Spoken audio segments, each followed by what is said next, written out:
warahmatullahi wabarakatuh. Salam sejahtera dan semoga kita semua selalu dalam lindungan Allah Subhanahu wa taala. Perkenalkan, nama saya Muhammad Yusuf SEMM. Saya adalah salah satu dosen tetap program studi manajemen di Sekolah Tinggi Ilmu Ekonomi 5, Nusa Tenggara Barat. Pada kesempatan kali ini, saya akan menampilkan video pengajaran yang dimana video ini merupakan pernyataan diri dosen pada unjuk kerja Tridharma Perguruan Tinggi atau yang biasa dikenal dengan PDD UKT-PT khususnya dalam bidang pengajaran. Video pengajaran ini merupakan salah satu syarat untuk mengikuti sertifikasi dosen tahun 2025. Pada kesempatan ini, saya akan menjelaskan salah satu mata kuliah yang saya ampu, yaitu mata kuliah Ekonomi Mikro.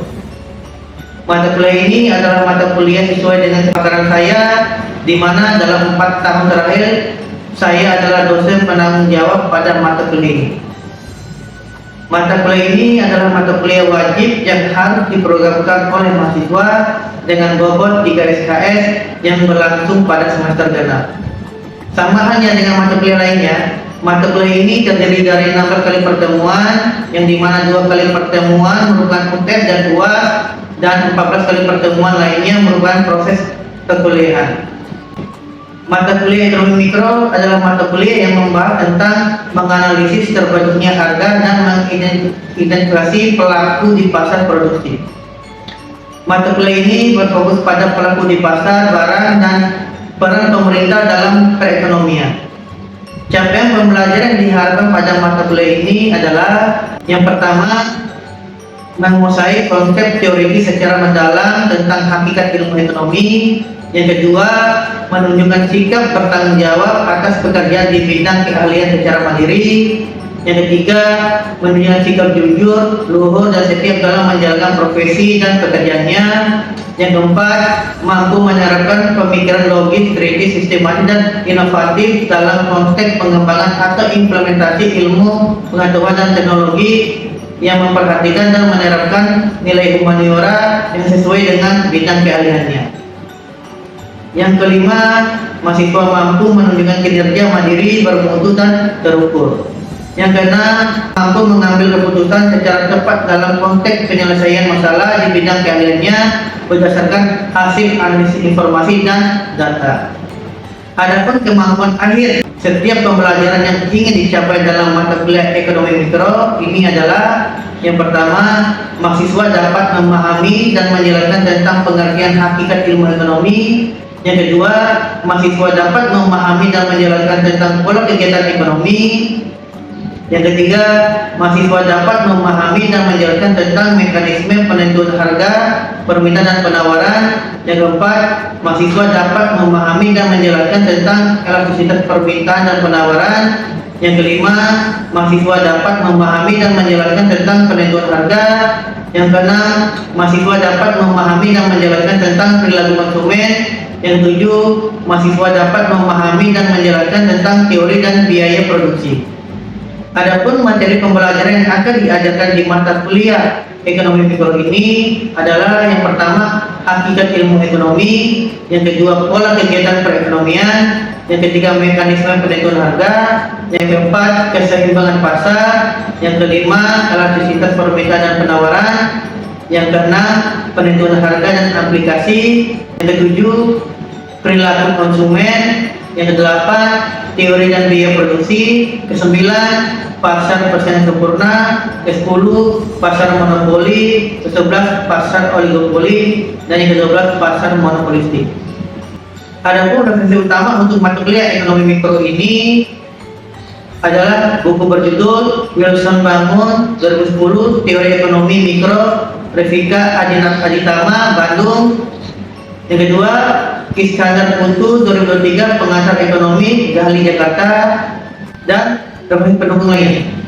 Kemudian untuk metode perkuliahan yang digunakan dalam mengajar adalah melalui ceramah, diskusi tanya jawab, studi kasus, blended learning, yaitu perpaduan antara pembelajaran luring, tatap muka langsung, dan juga daring melalui platform e-learning resmi C5, yaitu e-learning c5.educative.com. di mana mahasiswa dapat mengakses materi kuliah, mengunduh RPS, serta mengunggah tugas secara online. Sementara diskusi interaktif studi kasus dilaksanakan langsung di dalam kelas.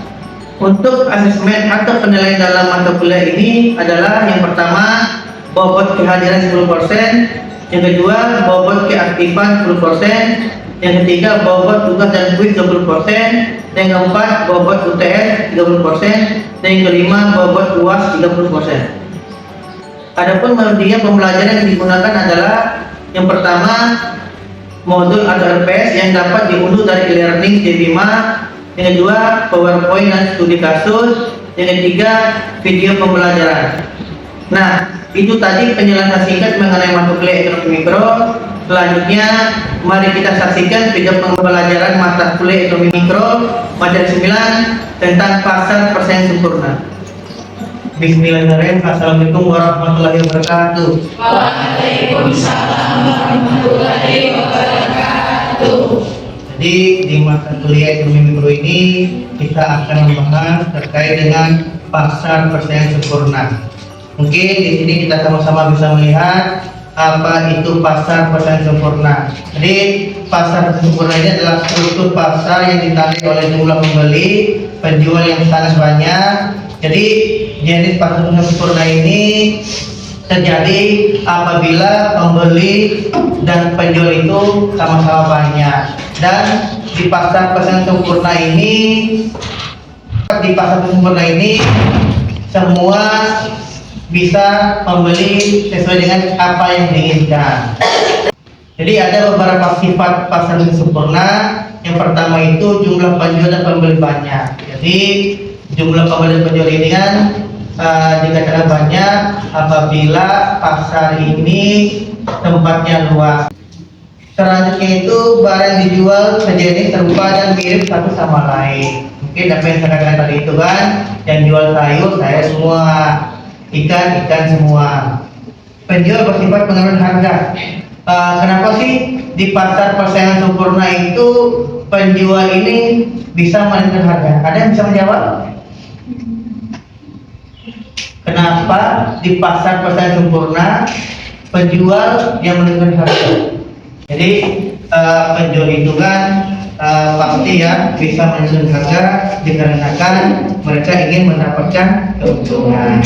Tetapi apabila mereka menaikkan harga, maka pihak konsumen itu akan mencari penjual yang lain dikarenakan di pasar persaingan sempurna semua barang itu atau produk itu homogen atau sama. Jadi selanjutnya itu penjual bersifat terbuka, harga ditentukan mekanisme pasar permintaan dan penawaran. Semakin tinggi harga barang, maka jumlah permintaan semakin meningkat. Sebaliknya, peningkatan. Kalau itu hukum penawaran. Kebalik dari hukum permintaan.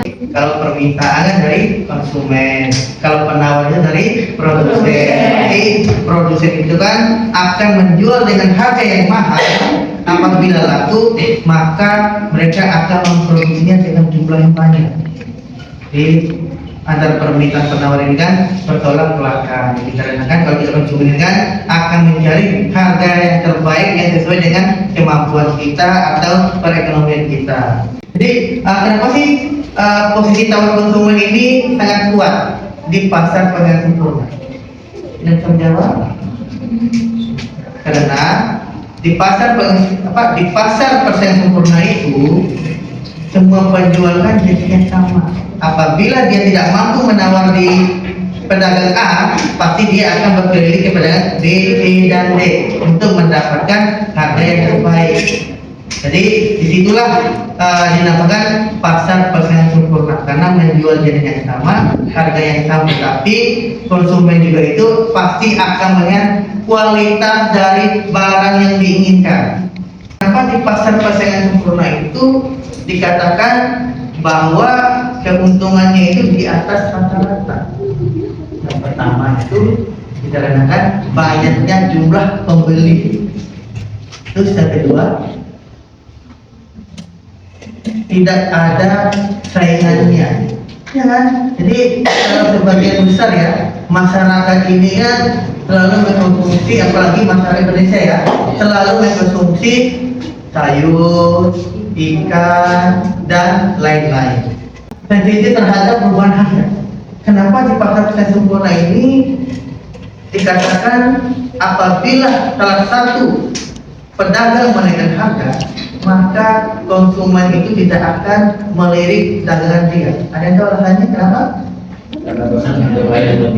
Ya, karena masih ada produk dengan jenis yang sama dengan harga yang murah, mudah untuk masuk dan keluar.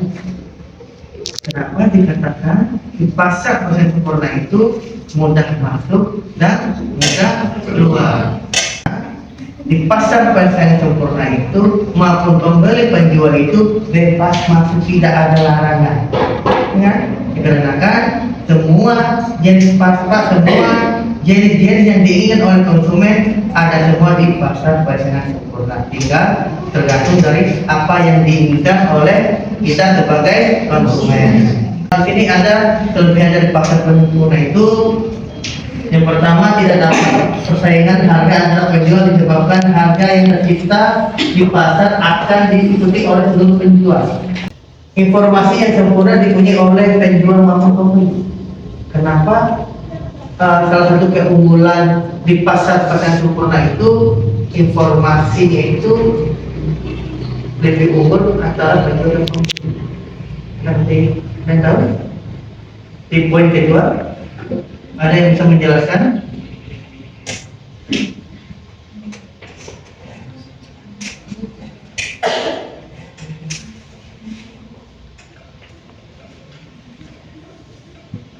Kenapa informasi yang sempurna ini hanya dimiliki oleh pembeli dan penjual? Dikarenakan kalau kita pembeli kan pasti harus dapat informasinya. Yang jual sayur di sebelah kanan, yang jual ikan di belakang benar sayur, maka pada saat kita ke sana itu tidak kesasar, melainkan langsung ke tempat apa yang kita inginkan. Makanya dikatakan informasi itu harus sempurna. Gak mungkin kan yang jual sayur semua itu tiba-tiba dia nyasar ke penjual ikan, gak mungkin kan? Makanya segala sesuatu informasi itu hanya pembeli dan penjual yang tahu. Penjual juga dapat memindahkan faktor produksi kemanapun disebabkan karena tidak ada hambatan dalam produksi pasar. Kenapa di pasar pasar sempurna itu tidak ada namanya itu kata hambatan untuk dimasukin oleh semua produksi atau penjual. Yang pertama ini karena dijual, yang di poin awal tadi itu bahwa penjual dan pembeli masing-masing. Tetapi apabila mereka ingin menjual di pasar pasar sempurna, mereka harus membayar kewajiban. Karena mungkin ada namanya itu apabila dia ingin menempati ini, mereka membayar segini pajak mungkin ya. Jadi katakanlah penjelasan itu satu hari mereka harus membayar itu 3.000 atau 2.000.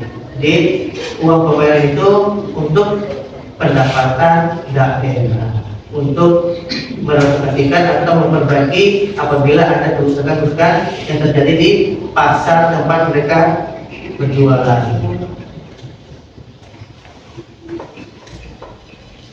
Efisiensi maksimum dalam produksi. Jadi kalau di sana itu kan semua produk yang mereka jual itu punya batas. Pertama itu kan namanya daging, ikan itu, sayur pasti punya batas waktunya. Beda dengan beras yang kalau beras berapa bulan pun disimpan masih tetap bagus kualitasnya. Beda dengan sayur, ikan ataupun jenis makanan cepat saji pasti punya waktu limit 2 atau 3 hari.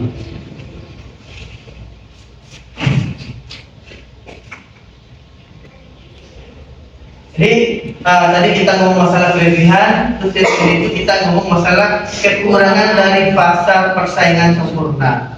Jadi produk yang memiliki sifat homogen tersebut membuat pembeli tidak mempunyai pilihan atau dapat kita katakan bahwa jenis pasar tersebut membatasi pilihan konsumen sehingga tidak dapat mencapai sebuah kepuasan yang maksimal, ya kan? Yang namanya pasar sempurna itu kan semua jenisnya itu pasti sama atau biasa dikatakan orang homogen.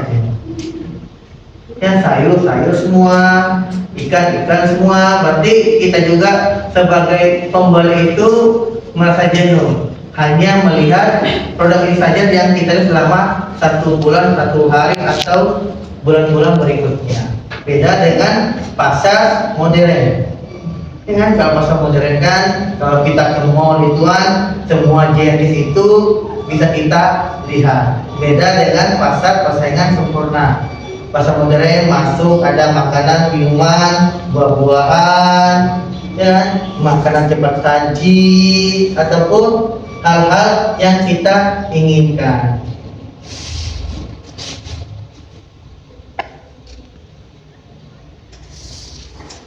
Jadi kita ngomong masalah terkait dengan pasar modern ya, atau jadi di sini kita akan masuk di pasar monopoli ya.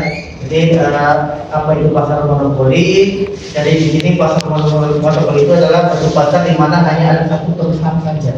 Berarti hanya perusahaan ini saja yang bisa menjual produk atau hanya satu perusahaan saja yang bisa memproduksi suatu produk yang diinginkan oleh konsumen, tidak ada saingannya.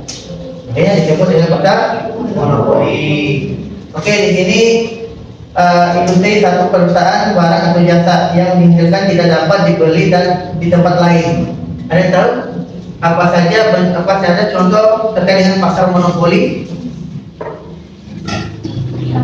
Pertamina, PLN. Oke, Pertamina mereka menjual apa? Bakarnya. Ya. Kalau PLN, listrik.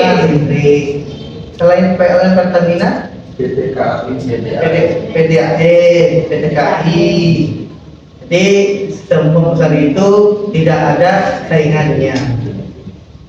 Jadi di sini juga kan kenapa sih tidak semua orang itu atau tidak ada perusahaan yang mampu bersaing dengan perusahaan-perusahaan tersebut, dikarenakan hanya mereka saja yang bisa memproduksi produk yang diinginkan oleh konsumen atau seluruh masyarakat yang ada di Indonesia ini.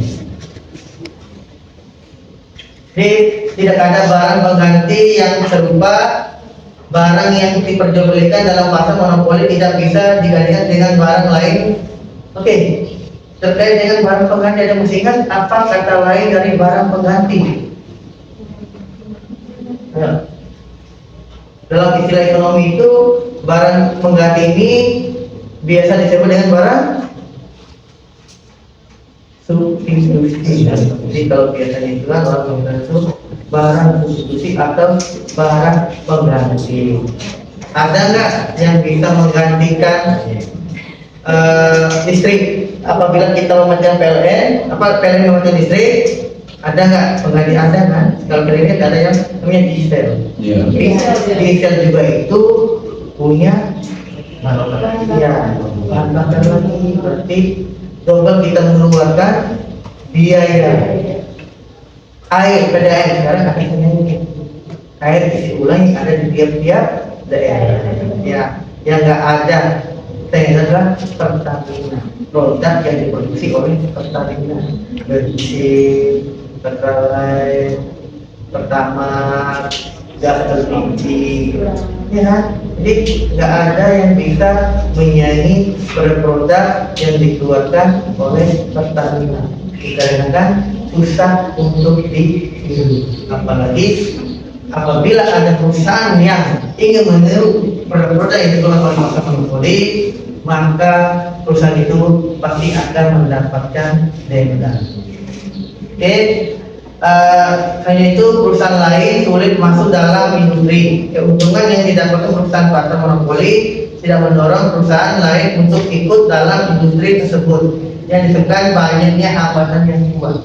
Yang saya katakan hambatan yang kuat itu mereka tidak mampu membuat produk-produk yang dimiliki oleh perusahaan monopoli.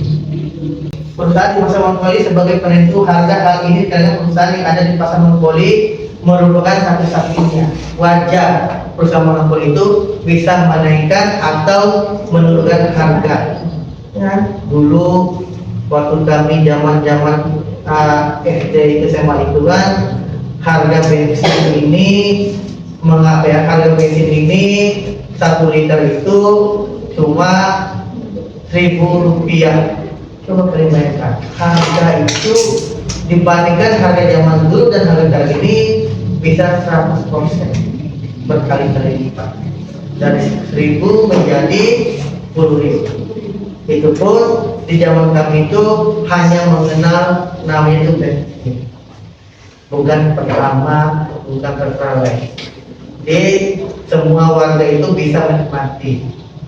Dan di zaman kami dulu itu kan semua harga itu mengalami penurunan dikarenakan keadaan perekonomian di negara itu adalah stabil. Makanya kan ada namanya itu kan tiba-tiba di tanggal 20 Juni itu kan tiba-tiba harga dolar naik, ya kan? Dikarenakan kondisi perekonomian di negara kita itu menurun. Apabila tiba-tiba harga itu mengalami penurunan, berarti perekonomian di negara itu akan mengalami peningkatan, tergantung dari seberapa besar pendapatan yang didapatkan oleh negara kita ini.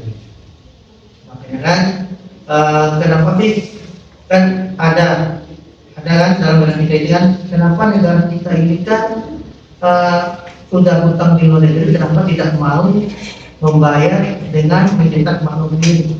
Ya, kenapa negara kita ini kan tidak mau membuat mata uang baru? Ya kan? Paling rendah itu katakanlah Rp25, paling tinggi Rp100.000. Kenapa negara kita ini kan tidak mau mencetak nominal mata uang baru? Contohnya kan 150 mungkin, ya 200 mungkin. Kalau di negara luar itu kan mereka selalu akan mencetak nominal mata uang yang tinggi, sampai di Amerika itu ada namanya $1.000. Apabila dikalikan dengan mata uang kita, berarti $1 $15.000 atau 16.000 sekarang ya? Kita kalikan, berarti mata uang kita ini lemah. Padahal dulu di zaman kami itu $1 itu dihargai cuma Rp2.000. Berarti di tahun dulu itu kan perekonomian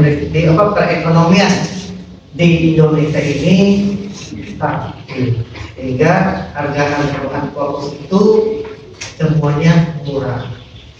Tapi negara kita berubah pada saat krisis moneter pada tahun 1998.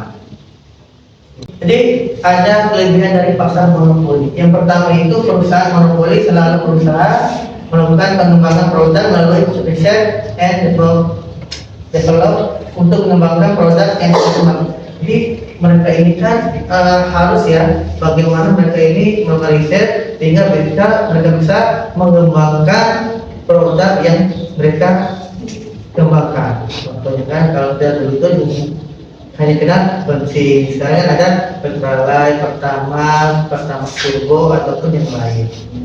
Sekarang kita ngomong masalah kekurangan dari pasar monopoli. Jadi yang pertama itu pasar monopoli ini berkuasa dalam penentuan jumlah produk produksi yang berdampak pada persediaan produk untuk konsumen. Jadi kalau pasar monopoli juga kan, monopoli kali ini kan katakanlah akhir ini kita kekurangan gas LPG ya, yang 3 kilo. Jadi ada perdebatan ini. Yang pertama itu gas LPG 3 kilo ini kan diperlukan buat masyarakat, bukan buat penjual-penjual. Makanya kan ada pro dan kontra. Ya, pro-nya itu kan sebagian besar masyarakat ini kan belum merasa dikarenakan mereka tidak bisa mendapatkan jatah gas LPG di agen-agen terdekat mereka. Ya, dikarenakan kebanyakan agen ini lebih banyak menjual gas ini kepada penjual-penjual, tetapi dengan jaminan mereka menjual dengan harga yang mahal atau tinggi ya. Biasanya itu kan satu gas LPG 22.000 ya, atau 20.000 ya, yang 14 ya. Ya, 25 ya. Kalau di kami masih kalau di harga itu 20. Berarti udah di tangan ke dua. Kadang sempat langkah kemarin itu kan ada yang pernah membeli satu gas 3 kilo itu dia dapat 30 atau 40.000. Ya kan? Mau nggak mau mereka harus membelinya dikarenakan gas ini kan ini kan salah satu komponen bahan untuk keperluan makan. Ya kan, kalau ibu-ibu ke dapur menyiapkan makanan pasti membutuhkan gas. Nggak mungkin kita kembali lagi di zaman primitif menggunakan kayu. Nggak mungkin karena teknologi sekarang ini kan mengalami perkembangan yang cukup besar. Di negara kita ini juga kan masih banyak kasus kebanyakan masyarakat itu kan lebih cenderung berdemo ya, agen-agen karena hak mereka itu dijual ke orang lain. Ya kan?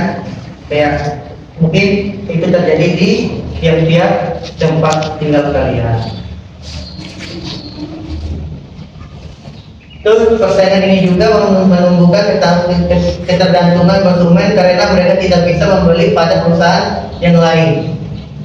Ya kan, nggak mungkin kan?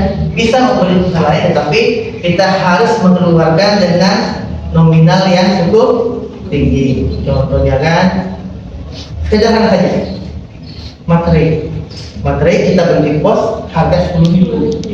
Ya, apabila kita membeli di tempat yang lain pasti ada kenaikan harga. Kalau nggak 11.000, 12.000.